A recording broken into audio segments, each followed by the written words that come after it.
University of Dice, Dave here once again. Welcome back, my friends.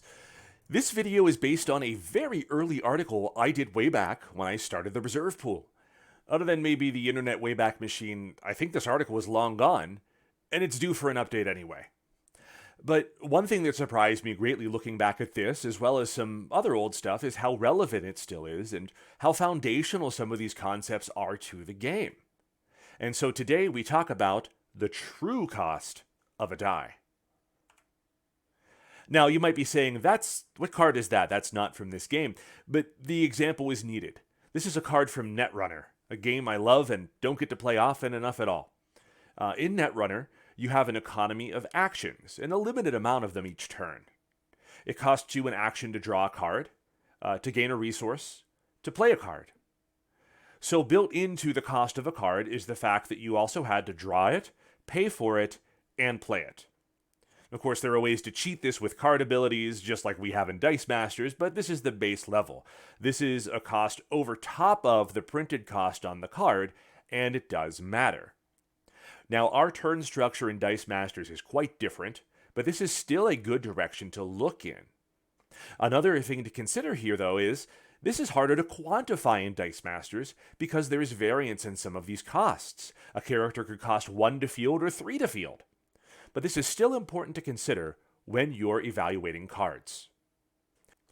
You see, dice cost you energy to purchase, and field, by the way, and then also time between when you purchased the die to when you fielded the die. Now, energy is interesting to talk about because the energy you spend also has an opportunity cost. Namely, what else haven't you bought to buy this die? Or, perhaps, was there a reroll option you had that you did not exercise, and so you're buying this die? Now, that's not to say you should always reroll or anything like that, but sometimes, especially in limited formats, and especially with new players, I see purchases made without any consideration for how or why they spent that energy. This is also where evaluating fielding costs is very important. We started way back in the day talking about TFC. Some people like to look at the average, which just starts from TFC divided by 3. That's all fine, but nonetheless, it's important to consider fielding. And it's also important to consider the time it'll take to see that die again. But dice cost you something else that's a little weirder to quantify. Dice cost you space. Every die that you have further dilutes the odds of you drawing what you want because it takes up space in your dice bag. Or it makes it more important or more difficult to manage your dice bag and draws extremely efficiently because it takes up space in your used pile. The more dice you have, the more challenging this can be. Space also influences time. There can be a huge variance in how long it takes me to draw a die after I purchased it. So a worthwhile question to ask then is this. If it takes the longest possible time to move from used to the bag, and the bag to drawing for a roll, is what the die offers still worthwhile? If the answer is no, reevaluate that card's position on your team. 1, is it truly necessary? 2, do you have enough things to help manage your dice, manage costs, manage resources, whatever, to make this card worthwhile? You might not.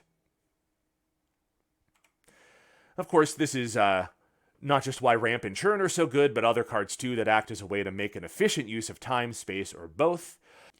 You know some of these cards we have today. Mr. Sinister's good, Dark Phoenix is awesome. You know why these can be good. I'm going to highlight some abilities that are not currently in the game that I'd like to see back. Rip Hunter's Chalkboard is awesome. It saves space and time because the die goes right to prep in exchange for 1 more energy. Usually that's worthwhile. Ring and Resurrection do a similar thing by manipulating what's in used versus what's in your bag to help you control what you draw. It's probably worth a video on its own, and probably will be at some point. Also, this is where big entrants can often look attractive, but I don't like it. I'm not saying it can't work. It sure does in certain situations. But there's no guarantee you draw it when you want it, and making dice bypass the used pile can actually make it harder to manage your bag depending on what your setup's like. I mentioned time before, but what about timing? So, just as important as what you elect to purchase is what you elect not to purchase and when. Sure, you can afford that expensive character now, but what does it do for you to field it before you can have anything set up to support it?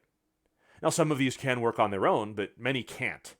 This is also why classically, way back at the beginning of my first Dice Masters project, the Reserve Pool, we asserted that the most expensive cards that are worth purchasing are most often the ones that have ... and then I win implied in the text.